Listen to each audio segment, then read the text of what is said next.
So this book was copyrighted in 1910, The Call of a Nation, and this book has basically beaten me over the head for, since right before the turn of the new millennial. I feel so frustrated right now because so many people are still stuck in this right-left paradigm, and they aren't really getting it quickly enough. And so I see where this is going. What they have planned for us. I've never read the book in 1984. One day I'll get to it. But what they have planned is so evil.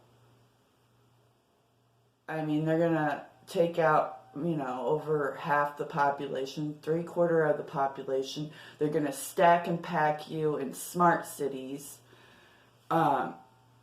where nothing you do will not be known. I mean, you won't even be able to take a poop without them knowing about it, because they're going to analyze your poop.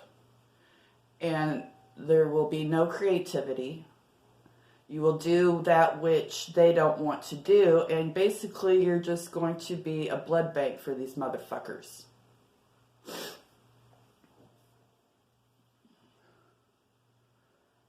And it's getting closer than you think. They've already installed a lot of these technologies. They're already using a lot of these technologies, and they're not new technologies either. So don't let them make you think that they're all that, because they're not. These have been around for a long time, lost and refounded. But if you think it's bad now with them taking away free speech and you not being able to post whatever you want online, just wait. You aren't even going to be able to think what you want to think without repercussions, because they will use frequency technologies and drop you to your knees if they want.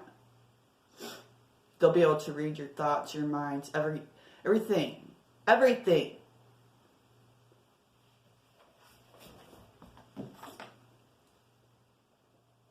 But, I mean, they're talking about how corrupt our government has become back in 1910. This is nothing new. Sooner or later, the practice of party government must spell disaster, for the party in power can maintain itself only by concession after concession. These concessions are not made in the public interest, else they would not be concessions. They are the nature of bribery, sops given to the floating vote in order to secure its support for the purposes of mere partisanship.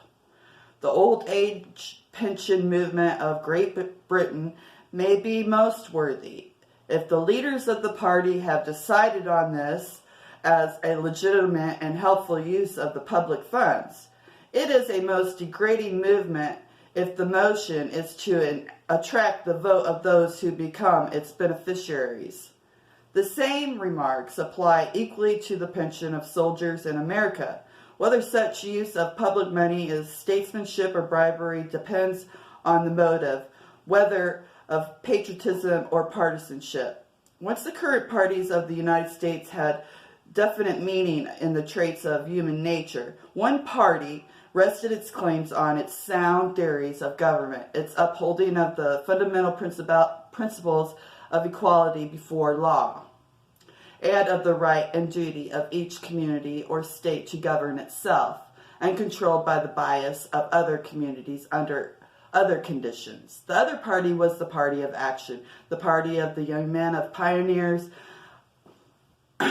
Its leaders stood for the thing that needs doing here and now, regardless of academic theories, regardless of political consistencies. This is a motor nation. To do things even heedlessly, but to do them, is the instinct of the American people. Even if things be ill done, they can be done again. All this means movement, and movement is life. Besides this, fundamental theories need the test of action before they can be accepted as valid.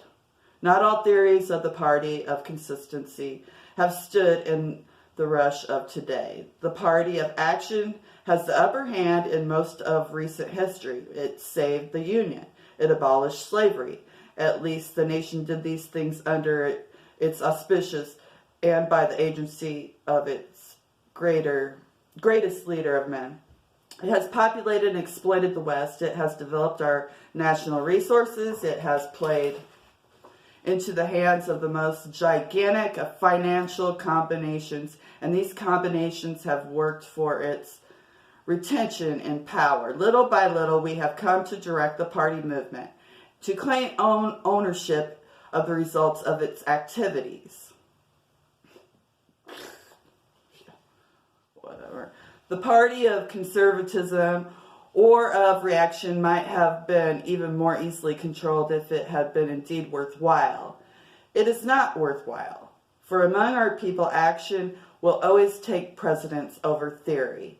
A recent journalist has cleverly said that the recessive party of today, like the dominant one, has bowed down before the golden calf, without, however, receiving reciprocal attentions from that animal. Because the original purpose of the party has been lost in partisanship, these names of Republican and Democrat have now no significance. The recent revolt within the party in power indicates no movement towards the other except as a temporary expedient.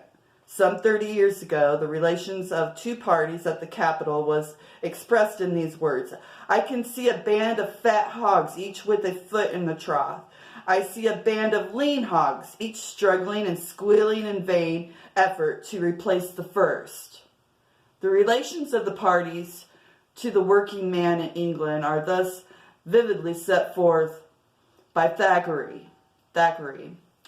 What are the two great parties to him, or to those like him? Sheer and humbug, absurd claptrap, a silly mummery of dividing and debating, which does not in the least, however it may turn, affect his condition. It has been so ever since the happy days when Whigs and Tories began, and the pretty pastime, no doubt, it is for both.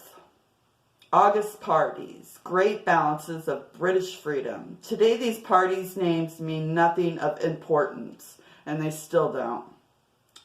It is of no earthly consequence to you or me if Republicans, as a Republican, be governor of Massachusetts, or a Democrat as such be mayor of Chicago. One may be interested in the results of the election as in the results of a baseball game or a boat race. One may like to see Cornell win at Poughkeepsie, or Harvard at New London, or the White Sox victorious over the Giants and the Pirates. But after the game is over, we turn to other things.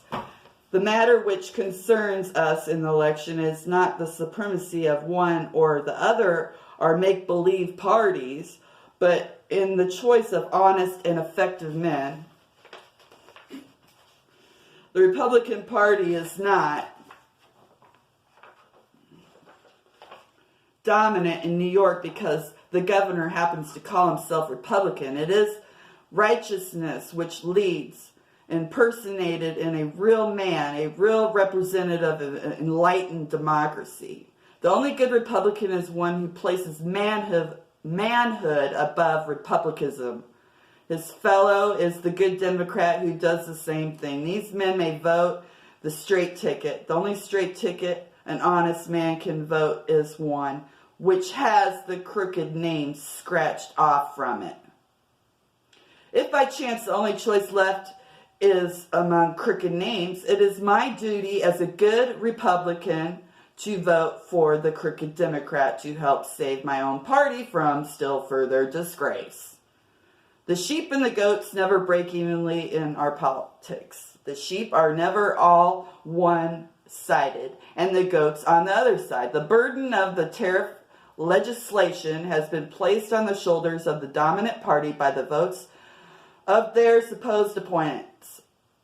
Half the sheep are really goats, as it appears, and by the same token, half the goats are really sheep in disguise. This disguise is their pretense of partisanship, essentially to politically regulate, to make believe a party where no party really exists. Come on, people, wake up! You know, there's these certain bloodlines that just can't mind their own business, can they? They have to control and dominate others. And then there's bloodlines that have been the rebels. And they have been targeted. All of humanity has been targeted, but some of the rebel bloodlines have been really targeted by these motherfuckers. Yeah. The schools are disgusting. I mean, even back when I was going to school. I mean, they sent me down to the resource center half the day with the droolers, and nothing against people with Down syndrome. I used to stick up for them on the playground. I mean, I was down in the room with them, having me catch a dollar bill. You know, they drop a dollar bill and have me try to grab it instead of actually trying to teach me shit. And pumping it into my head that I wasn't good enough. I couldn't learn. I can't learn. And, you know, they give you an assignment, like there'd be like little books in the library, and you could only read certain books. You couldn't read other books. And there was this one book that I really wanted to read, but it wasn't in my level. I took it anyway. I went in a corner and I read it. And I understood it and I enjoyed it. So I didn't get my education through our educational system. I did it by reading old books and getting knocked around left and right. I'm so fucking pissed right now with what's going on. I can't even begin to tell you.